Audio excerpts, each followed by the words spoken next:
What does food and teeth have to do with each other? We're going to find out right now.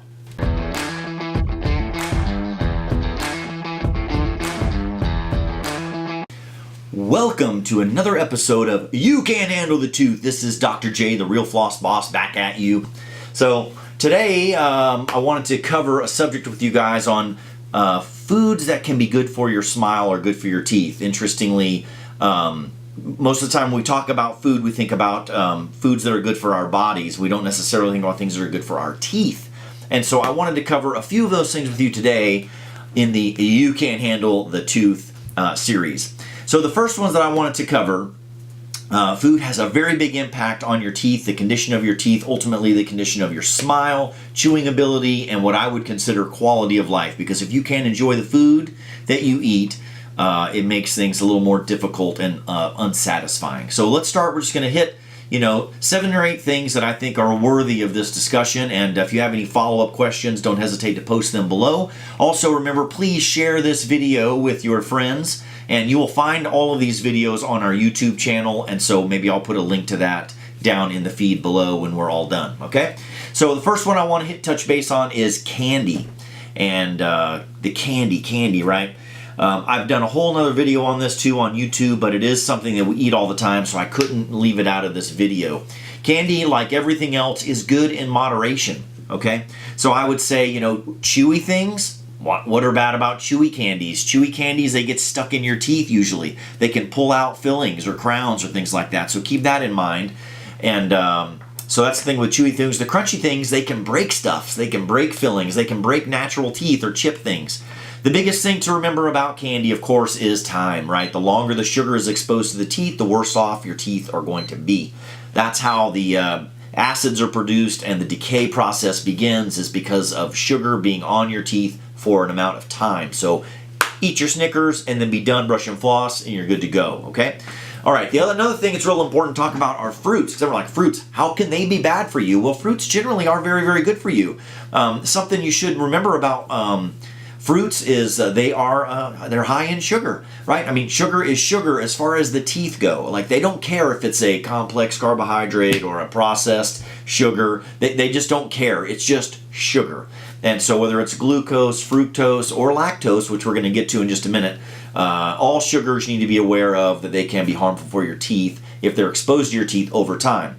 So the fruits that are acid is also bad for your teeth. As you know, if you suck on lemons, you can Google pictures of that, which I don't advise, but you could. You can see just eroded teeth. You can get eroded teeth from, people that suffer from bulimia would have it on the inside. People that have possible acid reflux, they have a lot of acid that's produced in their mouth. You can see the erosion that takes place on teeth from acid. So some of the fruits that we eat that are acidic, grapefruits, lemons, oranges. If you didn't know, grapefruits and lemons are unusually acidic. One of the better fruits for your teeth are oranges, so you can eat those in abundance and not really worry about it so much, okay? All right, next subject of foods for your teeth, soda. Covered this a bazillion times. Honestly, if you have to drink it, sugarless with a straw is the best way to go. But if you do drink a soda, make sure it doesn't just bathe your teeth all day long. That's the killer for sodas. What about wine? Because lots of studies that have come out about wine lately in the media that talk about how a glass of wine a day can actually help make you healthy, and there may be antioxidants in wine and other highly staining liquids like that. The one thing I want to bring out about wine is that it is acidic. It's something you need to be aware of. It has tannins in it that can not only stain your teeth, but stain some of the inner linings of the gut. And so just be aware of that, okay? Coffee and tea, same situation. Not only can all of these things be highly addictive, but the tannins and acidity in them can be detrimental. So how about gum? Sugarless gum is a winner. We love sugarless gum. Sometimes really chewy, can pull stuff out, like a crown or a filling or something like that.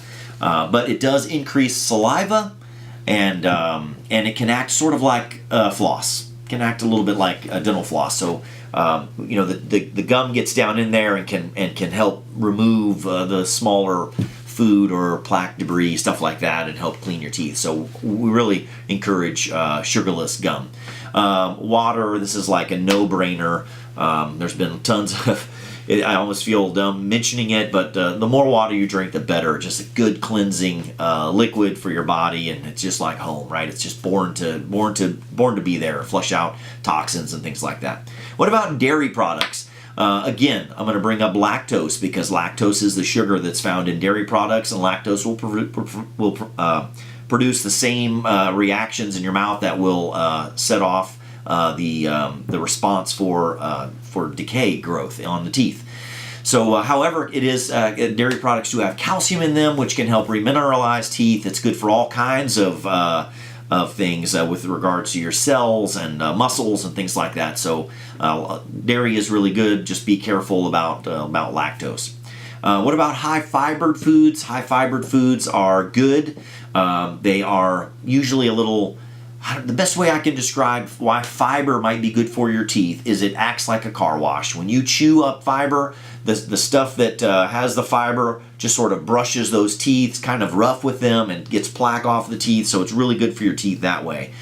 So high-fiber foods can help in the absence of frequent flossing and brushing.